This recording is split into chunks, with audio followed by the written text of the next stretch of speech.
अस्सलाम वालेकुम, कैसे हैं आप सब? ठीक है, उम्मीद करता हूँ खैरियत के साथ होंगे।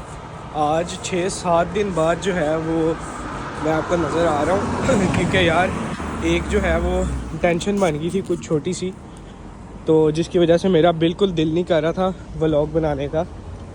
तो आज जो है मैंने कहा चलो यार बनाते हैं। 6-7 दिन हो गए हैं, मैं गायब ही हुआ पड़ा हूँ, शायद मुझे कोई मिस कर रहा हो तो कुछ मसला था ऐसा जिसकी वजह से जो है मैं अपना कोई व्लॉग नहीं बना रहा था।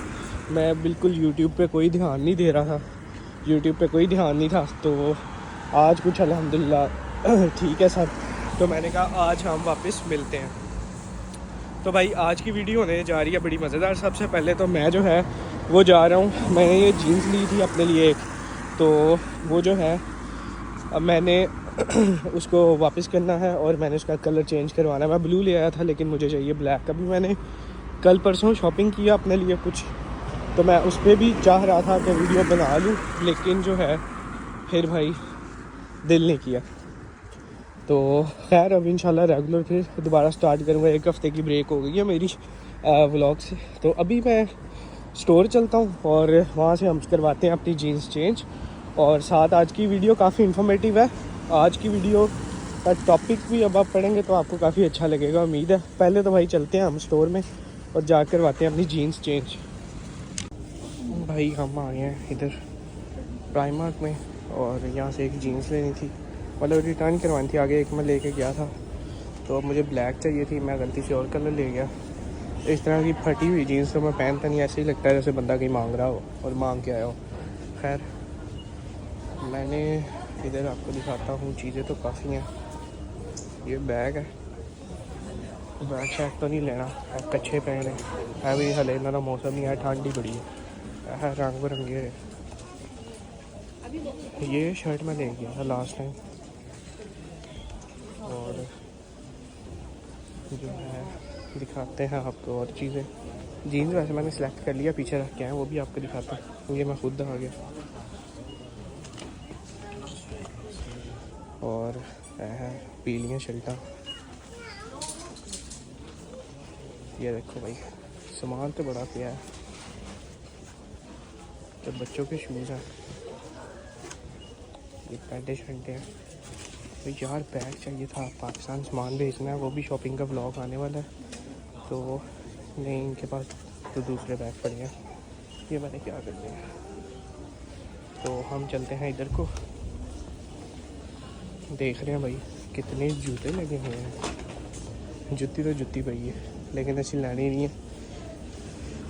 मैंने लेनी है ये वाली जीन्स। ये प्योर ब्लैक नहीं मिली यार, ज़रा इस तरह की मिली है। तो मैंने कहा चलो इसका स्वैप करते हैं। अब इसको मैं लेके चलता हूँ, स्वैप करता हूँ और फिर हम टिल पे मिलते हैं। ऊपर से नज़ारा दिखाऊँ वैसे थोड़ा सा, चेक करो थले। चलो यार मैं टिल पे जाता हूँ, आपको वहाँ पे मिलता हूँ और फिर आगे बड़ी इंपॉर्टेंट इन्फॉर्मेशन देता हूँ। यहाँ से बाहर निकल के बस यही काम है आज, ये चेंज करानी है, डैट्स इट। भाई हमने जो है वो जीन्स करवा लिया चेंज। अब भाई आपका जा रहा है वापस, और ये रही इसमें ब्लैक जीन्स जो कि लाजमी चेंज करानी थी, क्योंकि यार आजकल ऑफ बड़ा कम मिल रहा है और कुछ ऐसी वजह भी थी जिसकी वजह से मैं वीडियोस वगैरह नहीं बना रहा था। तो आज बड़े हफ्ते बाद मैं कम बैक किया मैंने। चलो बाहर चलते हैं।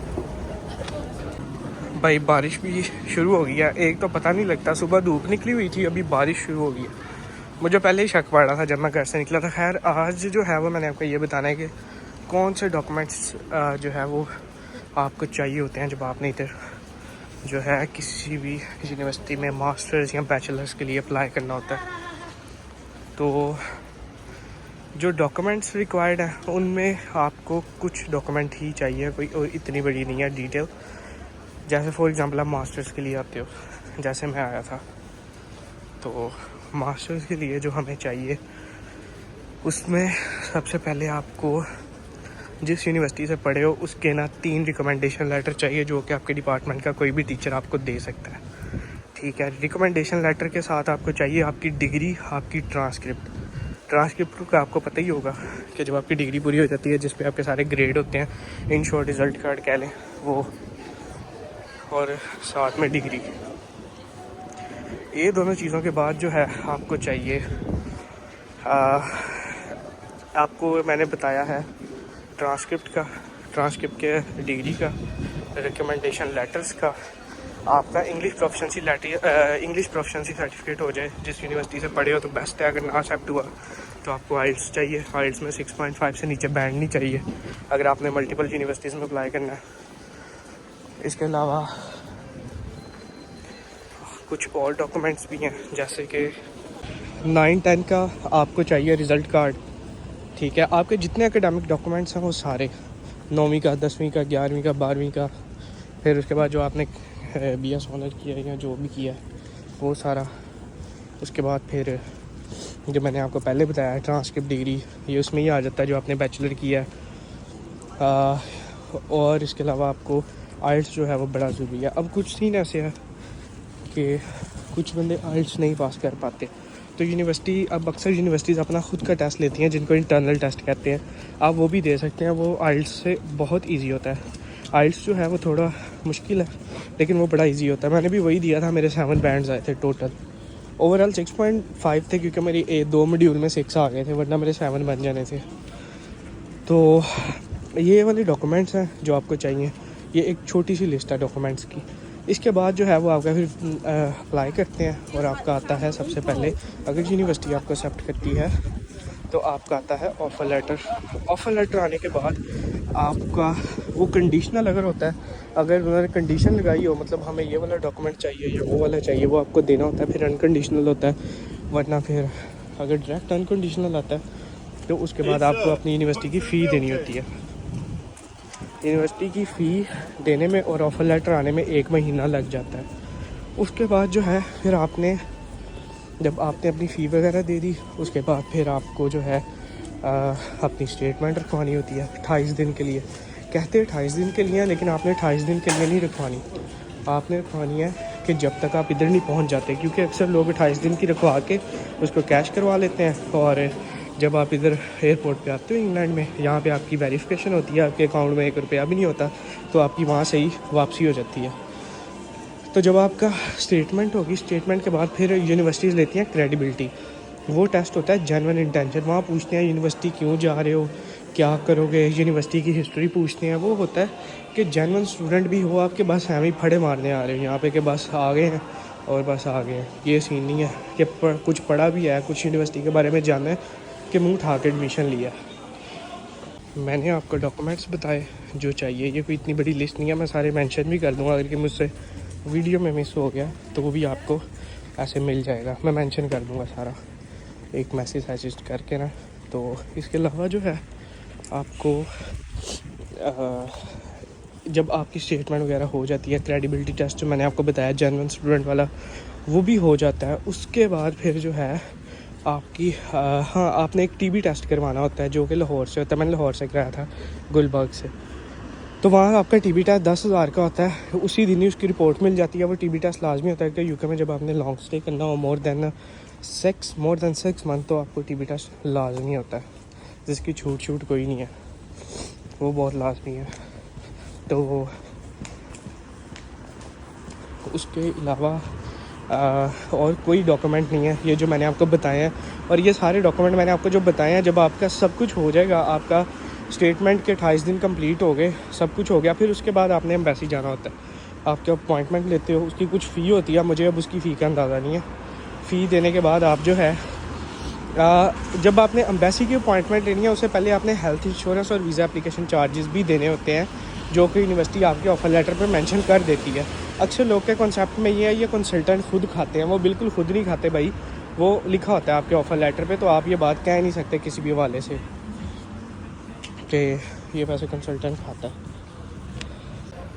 तो जब आप अपनी ये सारी फ़ीस वगैरह दे दोगे, उसके बाद ये होगा कि आपने जो है अपना मतलब आपने यूनिवर्सिटी की फ़ी भी दे दी, आपने वीज़ा एप्लीकेशन फ़ी भी दे दी, आपने हेल्थ इंश्योरेंस चार्जेस भी दे दिए, स्टेटमेंट भी कंप्लीट हो गई, आपका अनकंडीशनल ऑफ़र लेटर भी हो गया, आप क्रेडिबिलिटी इंटरव्यू भी पास कर गए।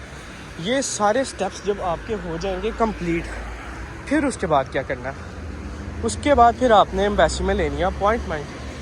अपॉइंटमेंट आपको यार मैं ज़रा गलत रास्ते पे आ गया हूँ बात करते करते, वाह मेरी अक्ल, सॉरी वापस जाना पड़ रहा है।